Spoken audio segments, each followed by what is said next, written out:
De hoy es: el que cree en Jesucristo jamás se perderá.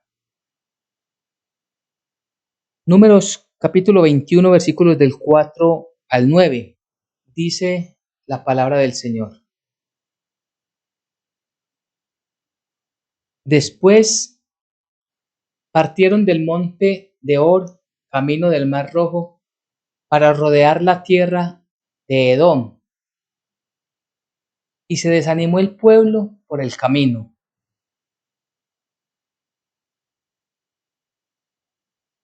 Y habló el pueblo contra Dios y contra Moisés: ¿por qué nos hiciste subir de Egipto para que muramos en este desierto? Pues no hay pan ni agua, y nuestras almas tienen fastidio de este pan tan liviano. Y el Señor envió entre el pueblo serpientes ardientes que mordían al pueblo, y murió mucho pueblo de Israel. Entonces el pueblo vino a Moisés y le dijo: hemos pecado por haber hablado contra el Señor y contra ti. Ruega a Dios que quite de nosotros estas serpientes. Y Moisés oró por el pueblo. Y Dios dijo a Moisés: hazte una serpiente ardiente y ponla sobre una asta, y cualquiera que fuere mordido y mirare a ella, vivirá. Y Moisés hizo una serpiente de bronce y la puso sobre una asta, y cuando alguna serpiente mordía a alguno, miraba a la serpiente de bronce y vivía. Amén y amén. Bien, el pasaje que encontramos en el libro de los Números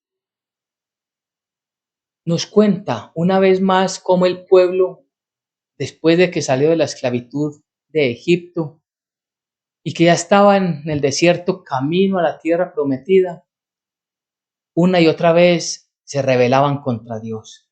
Murmuraban contra Dios, murmuraban contra Moisés, el hombre escogido por Dios para llevarlos hacia la tierra prometida. Y siempre mostraban su inconformidad con el plan de Dios. Y en este momento ellos ya habían visto muchas señales, muchos prodigios de Dios, del mismo Dios Todopoderoso en favor de ellos. Y ya para esta altura del camino ya deberían ellos haber tenido por lo menos un corazón firme delante del Señor en obediencia, por gratitud a lo que Él había hecho. Sabemos que el Señor con señales y prodigios los liberó de la mano de Faraón. Le envió plagas que afectaban al pueblo de Faraón y no al pueblo de Israel. Todo Egipto sufría el castigo del juicio de Dios con las plagas que Él enviaba. Y cuando salen, ellos salen gozosos, camino a la tierra prometida. Pero en el camino se iban desanimando, se fueron desanimando. Y es así como empieza el pasaje que hoy el Señor nos regala. Dice el versículo 4. Después partieron del monte Hor, camino del Mar Rojo, para rodear la tierra de Edom, y se desanimó el pueblo por el camino. El pueblo de Israel tenía que dar una vuelta, digamos, coger un camino que era mucho más largo. No podían atravesar la tierra de Edom, porque Edom no les había permitido pasar por su territorio. Y Dios le había dicho a Israel que no pasaran por allí, porque esa tierra Dios se la había dado a Edom. Sin embargo, conocemos por otros pasajes bíblicos que Dios luego castiga fuertemente a Edom por haberse resistido a Israel para no dejarlos pasar por allí. Entonces ellos, guiados de la mano por la mano de Moisés, dan una vuelta. Les dice que van como rodeando la tierra de Edom para llegar al lugar que el Señor les había anticipadamente dicho. Pero cuando el pueblo ve esto, el pueblo se desanima. Por eso dice: y se desanimó el pueblo por el camino. Esta palabra desanimó es importante porque literalmente desde el original es se impacientó. El pueblo estaba impaciente. Porque cuando decimos solamente en nuestro idioma en español desanimó, decimos, bueno, están sin fuerza, están decaídos, necesitan de pronto que alguien que les dé ánimo, no. Pero ese, en la contundencia que nos muestra el original, que se impacientó, es allí donde se levantan, como vamos a ver más adelante en el texto, se levantan contra Dios, se levantan contra Moisés. Ya ellos están renegando por todo lo que han pasado y por todo lo que han vivido. Están renegando incluso de la comida que días anteriores o en un tiempo anterior el Señor les había dado, como es el maná. Y ya estaban hablando en contra incluso de ese alimento. Y cuando uno piensa en este pueblo, uno dice, ¿este pueblo por qué fue tan desleal a Dios? Este pueblo, ¿por qué cambiaba tan fácilmente? Cuando habían visto de manera directa el poder, la mano de Dios en favor de ellos. Y es que cuando lo pensamos de esta manera es como si estuviéramos pensando que quizás nosotros lo hubiéramos hecho mejor, que quizás nosotros sí le hubiéramos cumplido a Dios las promesas, el pacto, porque recordemos que todo empieza con un pacto. El pueblo se comprometía a tener un solo Dios, a honrar a Dios y a obedecerlo, a obedecer sus estatutos. Y Dios los bendeciría, sería su pueblo. Para Dios ellos serían su pueblo, ese pueblo lleno de privilegios por ser parte de Dios. Ellos serían de Dios. Pero nosotros podemos mirarlo desde nuestro contexto el día de hoy. Nosotros somos fieles al Señor. Todos los días mostramos nuestra fidelidad, nuestra confianza y esperamos en el Señor pacientemente. O también mostramos esa impaciencia porque no recibimos las cosas que le pedimos al Señor. Y aquí debemos de hacer un énfasis importante, y es que Israel estaba esperando llegar a la tierra prometida. Unas promesas terrenales para un pueblo específico que se llama Israel. Pero nosotros somos la iglesia, nosotros no somos Israel. Y la iglesia tiene unas promesas específicas y son unas promesas espirituales. Es decir, ellos iban para una tierra prometida. Permítame la repetición. Aquí en la tierra ellos iban a recibir sus promesas. Pero nosotros tenemos unas promesas de que seremos llevados delante de Él al reino de los cielos. Si perdemos ese entendimiento, entonces vamos a llegar también a la frustración, vamos a llegar también a la impaciencia y vamos a caer muy posiblemente y muy fácilmente en renegar contra Dios. Porque es que Dios no me escucha, porque es que Dios, ¿por qué me dijo que hiciera esto? ¿O por qué me llevó hasta esta situación? ¿O por qué?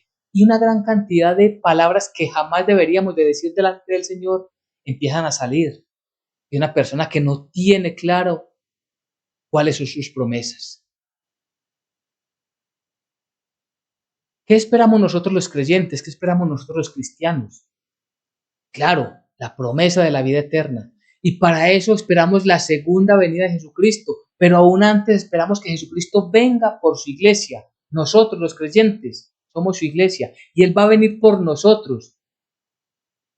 Y aunque parece que está tardando esa promesa, la promesa llegará en el día, en el momento indicado. Y conforme a la carta que escribe el apóstol Pedro, aunque muchos la toman por tardanza, no es así delante del Señor. Un día para nosotros un día para el Señor son para nosotros 1000 años, o 1000 años como un día para el Señor.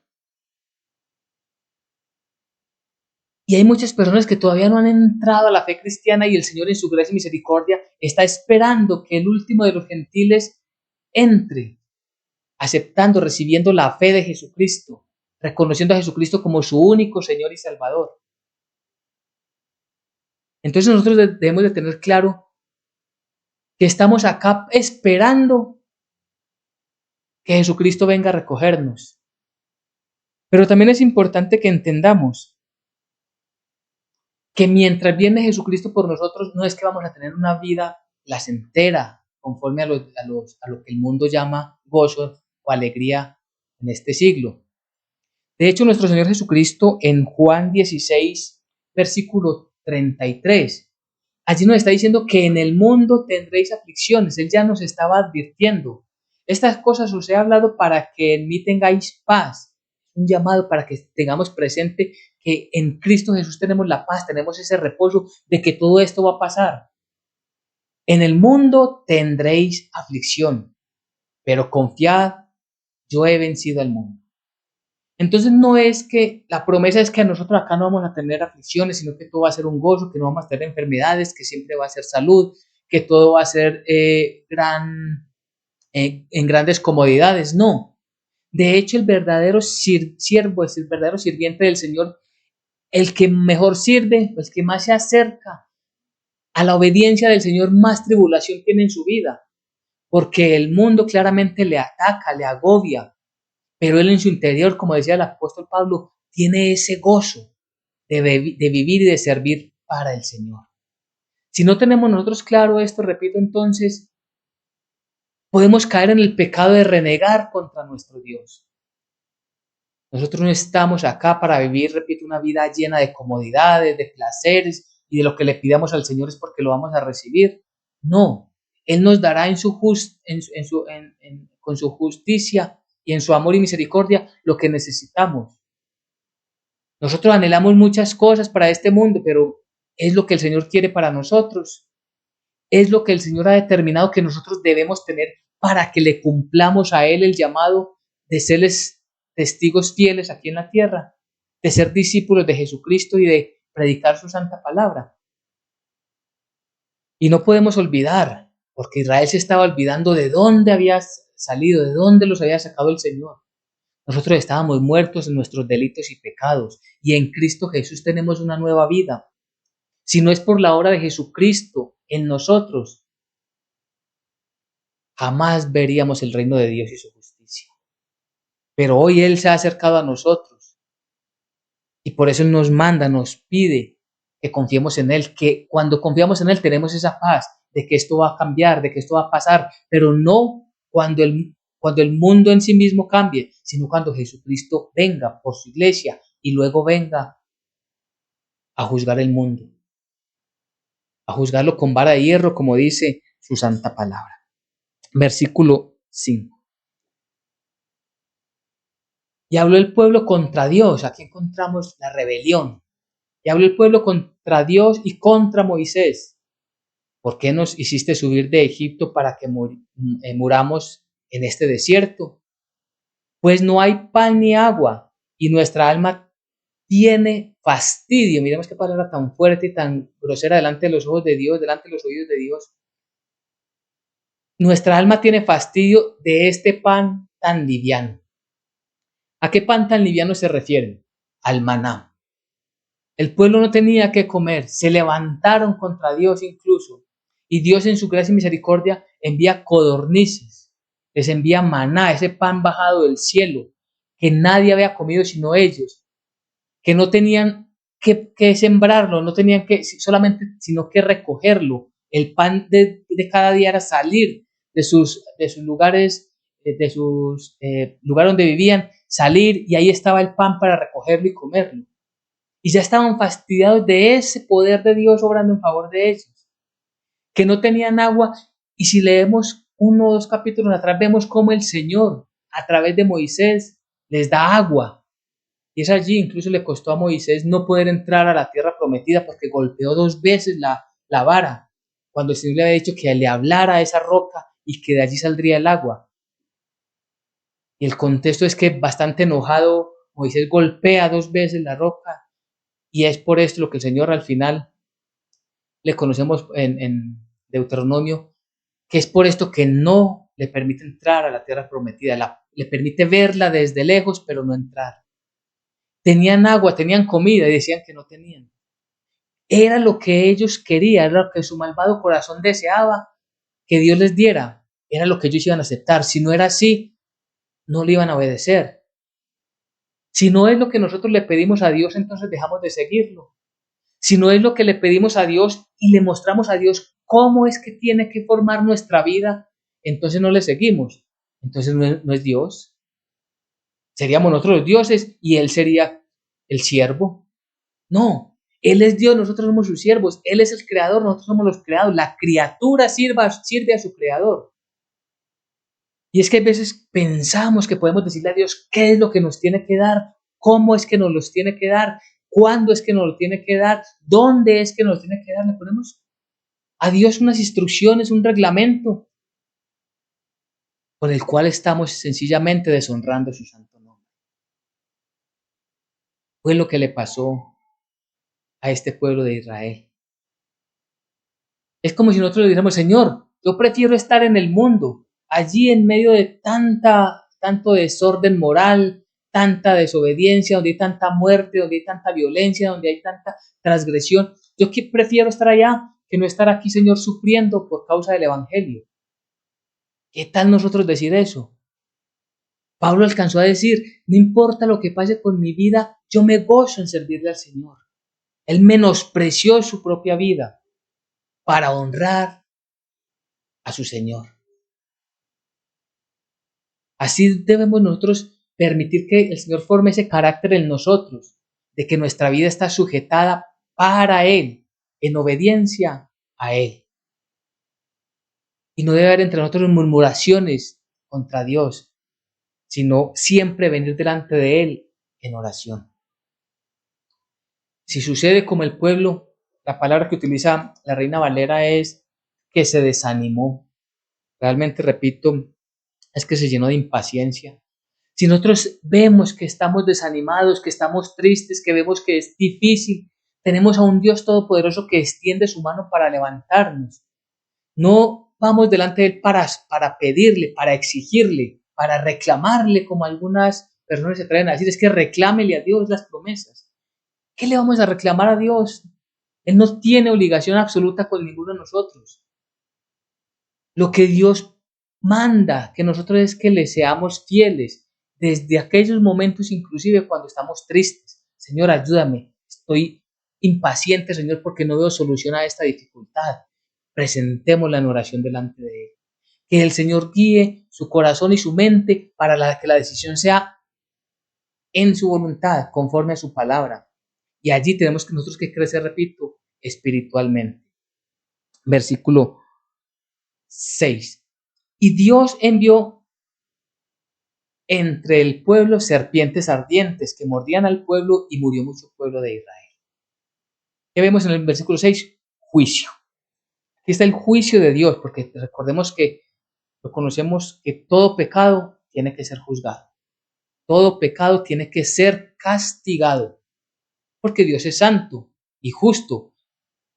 Por tanto, aquí nos muestra un pasaje en el cual el pueblo de Israel estaba recibiendo el juicio duro, que los juicios de Dios son duros, son severos, el juicio del Señor a través de estas serpientes contra Israel. Serpientes ardientes significa, dicen los historiadores bíblicos, se refiere a serpientes, unas serpientes rojas que a su vez cuando mordían hinchaba la persona, ardía mucho la persona que había sido mordida por una serpiente y luego le causaba la muerte, una muerte dolorosa. Pues este juicio llega al pueblo y el pueblo o mucha parte del pueblo murió, dice la palabra del Señor. Sabemos que el juicio, el justo castigo por nuestros pecados, por el pecado que hemos cometido todos los creyentes, lo pagó Cristo Jesús en la cruenta cruz del Calvario. Todos los pecados que han cometido los no creyentes y que cometan hasta el día de su muerte, ellos mismos en su propio ser van a recibir el castigo. Y va a ser más doloroso aún que lo que sufrieron estas gentes del pueblo de Israel. Esa angustia, ese dolor, porque este dolor les causó por, no sé, podemos decir un día, 2 días, una semana, no sé cuánto duraría en términos de días la enfermedad que les causó la mordedura de serpiente, el veneno allí. Pero al final de los tiempos, en el juicio final, ese castigo, ese dolor, será eterno, será por siempre, no acabará, no terminará. Y es aquí donde repetimos, mucha gente dice, pero ¿cómo un Dios de amor va a enviar a una persona eternamente al suplicio? Precisamente el Dios de amor envió un Salvador, para que Él, todo el que crea en Él no se pierda, y lo vamos a ver más adelante, para que Él sea el Salvador del mundo, para que todos los pecados, los de Israel, los de nosotros los creyentes, los cristianos y los del resto de naciones, todos cayeran en Él. A nosotros solo nos toca ¿qué? Creer. Como el pueblo salía por el alimento y ahí estaba, no tenía ningún esfuerzo, no teníamos nosotros nada absolutamente que hacer. Dios hizo todo por nuestra salvación. Versículo 7. Entonces el pueblo vino a Moisés y dijo, hemos pecado por haber hablado contra Dios y contra ti. Ruega al Señor que quite de nosotros estas serpientes. Y Moisés oró por el pueblo. ¿Qué vemos acá? Una confesión de pecado. El pueblo había entendido que se había equivocado, que había pecado, estaban arrepentidos. ¿El que trajo el arrepentimiento? El castigo. Y es que recordemos que Dios al que ama, reprende. Hay veces nos preocupamos más cuando una persona no recibe la reprensión, porque pensamos, bueno, esa persona efectivamente sí es salva, no es salva, no nos corresponde a nosotros juzgarlo. Dios conoce los corazones, pero al punto que al cual queremos llegar es que la reprensión de Dios en nuestras vidas nos hace caer en cuenta de que ese Dios de amor quiere volvernos a encaminar en la santidad. Y si pasan los días, los meses, los años y la persona sigue en pecado, en pecado, en pecado, está en grave peligro, porque si la persona parte de este siglo y no tuvo ese nuevo nacimiento, porque recordemos que el nuevo nacimiento es lo que evidencia la vida del creyente, ese cambio de estilo de vida, que ya aborrece el pecado, que ya aborrece la concupiscencia, que ya aborrece la blasfemia. Todo eso lo aborrece una persona que ha nacido de nuevo. No practica el pecado, porque una persona que está practica y practica y practica el pecado, tiene que mirarse si es que no ha nacido de nuevo, confesar el pecado como lo hizo el pueblo de Israel. Confesó que realmente se había equivocado delante del Señor. El pueblo confesó la iniquidad. Nosotros, aunque somos salvos, cuando caemos en cuenta por el Espíritu Santo que nos redarguye de que hemos pecado, inmediatamente venimos delante del Señor a suplicarle perdón. Venimos delante del Señor a decirle, Señor, me equivoqué, no debía haber dicho estas palabras, no debía haber actuado de esta forma. En lo que haya sido, debemos inmediatamente confesar nuestros pecados. Esto nos renueva esa comunión que tenemos los cristianos, los creyentes, con nuestro Dios. El pueblo viene delante de Moisés para que Moisés ore a Dios. Era ese intercesor, era ese intermediario. Hay un solo mediador hoy entre Dios y los hombres que se llama Jesucristo. Nosotros pedimos al Padre perdón por nuestros pecados. Es Jesucristo el que dice, yo por esos pecados también ya los pagué, por esta persona que es un verdadero creyente, que esta persona que está verdaderamente arrepentido. Esta persona ya es salva. Es ese mediador entre Dios y los hombres, Jesucristo hombre. Versículo 8. Y Dios dijo a Moisés, hazte una serpiente ardiente y ponla sobre una asta. Y cualquiera que fuere mordido y mirare a ella, vivirá. Aquí hay algo interesante y es que ¿quién es el que provee la salvación? Dios.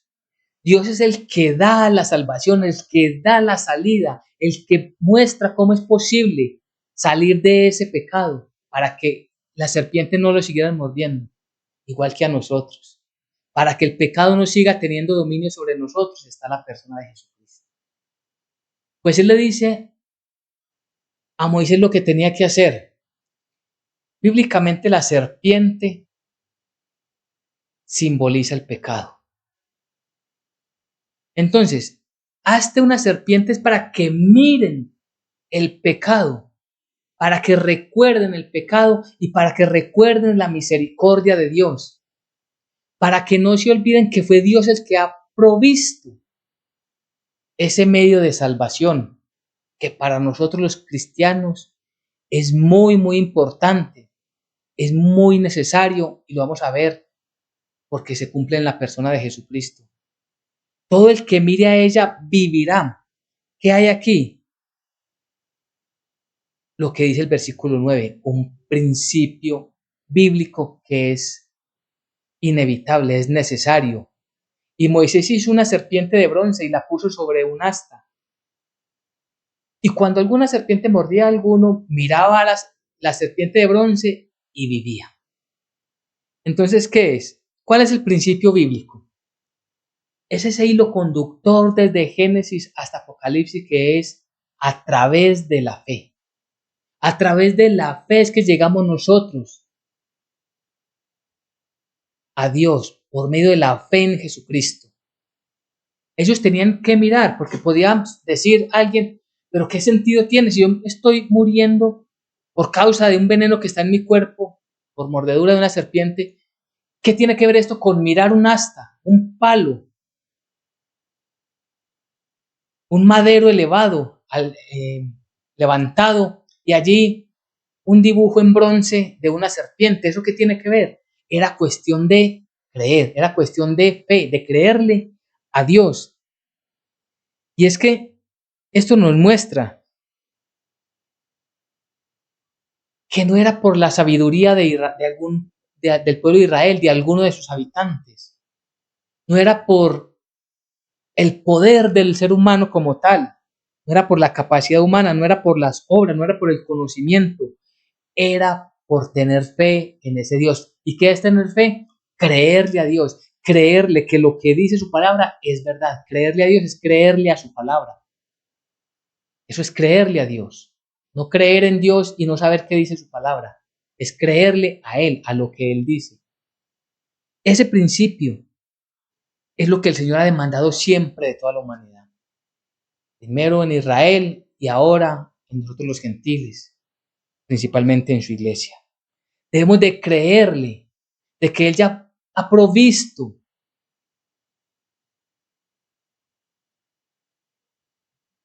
de su Hijo, nos ha provisto de la salvación a través de su Hijo. Él ya nos ha provisto de un cordero que tenía que ser inmolado, ya fue inmolado. Un cordero que tenía que ser sin tacha, sin falta, sin mancha, sin pecado. Eso solamente lo cumplía la persona de Jesucristo. Y que nosotros en Él tenemos salvación. Y es que a través de Isaías 45, el Señor ya le ha dicho que le miráramos a Él. Versículo 22, Isaías 45, versículo 22. Allí nos dice lo que el Señor había mandado: mirad a mí. Eso es un imperativo, es una orden, no es discutible, no es negociable, es mirad a mí y sed salvos. Claro, mirad a mí y sed salvos. Todos los términos de la tierra, la salvación es para todos, el ofrecimiento de la salvación es para todos, porque yo soy Dios y, y no hay más. Y es muy importante este versículo, Isaías 45, 22. Mirad a Dios es ver en Él la misericordia y el amor que ha desplegado en la persona de su Hijo Jesucristo nuestro Señor. En la persona de Jesucristo es que nosotros tenemos redención y que no hay más, que no hay otro camino, que no hay otra forma de llegar a Él sino es a través de su Hijo. Cuando el Señor dice mirad a mí, está diciendo, como dijo a Israel, mirad allí la serpiente que fue izada en un madero. Pues de esto incluso nos habla la palabra del Señor, porque el Señor mismo nos dijo que teníamos que, o Él más bien eh, se refirió a este pasaje de mirar a Él, pero más importante aún, o más contundente aún, mejor, de lo que nos dice Números. Ellos tenían que mirar esa serpiente, una serpiente que fue pisada. Y dentro de las curiosidades bíblicas podíamos preguntarnos, ¿y qué pasó con esa serpiente? La Biblia nos dice qué pasó con ella, pues realmente sí nos dice. Vamos rápidamente a Segunda de Reyes 18:4, Segunda de Reyes, capítulo 18. En el versículo 4 vemos cómo el pueblo convirtió a esta serpiente que fue izada en un madero en un objeto de idolatría. Miremos cómo dice. Quien hace esto es Ezequías. Ezequías fue un rey de los que llamamos que hizo lo recto delante de los ojos de Dios. Dice, él, hablando de Ezequías, repito, él quitó los lugares altos y quebró las imágenes y cortó los símbolos de acera e hizo pedazos, aquí está, e hizo pedazos la serpiente de bronce que había hecho Moisés, porque hasta entonces le quemaban incienso los hijos de Israel y lo llamó Neustán. ¿Qué había hecho el pueblo de Israel? ¿Cuál era el principio que ellos tenían que aprender? Era que su confianza debía estar puesta en Dios, que aun aunque ellos habían desobedecido, habían murmurado, habían blasfemado en contra de nuestro Dios, en contra del Dios de Israel, Dios había levantado en gracia y misericordia una forma única de salvación. Y era mirando allí. Ellos empezaron a quemarle incienso a una imagen. Abominación delante de los ojos de Dios. Es que esa imagen representaba lo que él hizo. Sí, representaba, pero no era para que ustedes adoraran esa imagen, sino para que el principio bíblico de tener fe en el Señor lo guardara en sus corazones y lo guardemos nosotros en nuestros corazones. Ese es el principio. Por eso no hay razón alguna para hacer ningún simbolismo para adorarlo, ni a una cruz, ni a un santuario, ni a una imagen, absolutamente nada. Lo que nosotros tenemos que tener en nuestro corazón es que a Dios se le adora en espíritu y en verdad, como lo hemos conocido a través de su palabra, y que Él pide de nosotros que Él le guardemos, que le llevemos con un corazón sincero todos los días de nuestra vida, sirviéndole, viviendo en obediencia. Vemos tantos rituales de la tradición, de la iglesia tradicional de este siglo, quemando inciensos todavía. ¿Qué hizo este rey Ezequías? La quemó, la despedazó. ¿Para qué? Para que esa idolatría se acabara. Por eso es esa diferencia entre la iglesia de Jesucristo y las iglesias formadas, o más bien las religiones formadas por hombres. Nosotros debemos de comprender que nuestra vida está puesta a los pies del Señor en espíritu y verdad. Adorémosle a Dios en espíritu y verdad. Ahí claramente dice que quebró todos esos altares, todos esos símbolos de acera, que era una diosa pagana, todas esas imágenes, todo lo cortó, lo despedazó, todo lo echó fuera. ¿Por qué? Porque el pueblo era necesario que el pueblo viniera a adorar a Dios como Él había mandado. Y allí tenemos nosotros también que llevar nuestra vida. Y es por eso que Jesucristo entonces hace mención en Juan 3:14. Él se refirió a este pasaje de la serpiente que levantó Moisés. Y por eso dice, y como Moisés levantó la serpiente en el desierto, así es necesario que el Hijo del Hombre sea levantado. Primero, repito, que la serpiente simboliza bíblicamente el pecado. Cuando Jesucristo fue levantado, fue crucificado en un madero, en una cruz, cuando Él es levantado al madero, Él allí estaba cargando los pecados de todos, de toda la humanidad, de todas y cada una de las personas. Allí. Por eso, esa es la similitud de la serpiente que ellos estaban viendo, que simbolizaba el pecado. Cuando nosotros miramos a Jesucristo que murió en una cruenta cruz, nos acordamos que Él allí está pagando, siendo justo por nuestros pecados. ¿Y cuál es el principio que debemos de creer? El mismo principio, de principio a fin en la Biblia, creerle a Dios. Que si Dios dijo que Él ya pagó, que ese sacrificio fue aceptado por Él plena, completamente, que satisfizo completamente las demandas del Padre, que ya no hay culpa para nosotros, debemos de creerle a Dios. Ahí está el centro del mensaje, que nosotros debemos de creerle a Él. Era necesario que Él muriera. Por eso dice, así es necesario, es algo inevitable, algo que tenía que cumplirse conforme a los propósitos de Dios. No se podía obviar. Era necesario. Si no se cumplía esto, no había salvación para nosotros. Así de claro es la palabra del Señor. Por eso era necesario que Él muriera en la cruenta cruz, porque el juicio de Dios se tiene que cumplir. La paga del pecado es la muerte. Él, que se cargó con nuestros pecados, murió como si Él hubiera cometido pecado cuando no hubo jamás rastro de maldad ni de pecado en Él. Versículo 15. Para que todo aquel que en Él cree, y aquí está el pasaje muy importante, para que todo aquel que en Él cree no se pierda, mas tenga vida eterna. ¿En qué consiste la salvación? ¿En tener imágenes supuestamente de Jesucristo? No, ¿verdad? En tener imágenes de hombres y mujeres que sirvieron a Jesucristo, incluyendo a la Virgen María. No, absolutamente. En pedirle a ellos como supuestos intercesores que vayan delante del Padre a pedir por nosotros, o delante de Jesucristo a pedir por nosotros. No. Es que nosotros tengamos la conciencia, el entendimiento, la claridad de que Cristo Jesús es nuestro Señor y Salvador. Que esa relación sea íntima, de nosotros con Jesucristo, Jesucristo con nosotros, como Él mismo dijo, seremos unos con Él.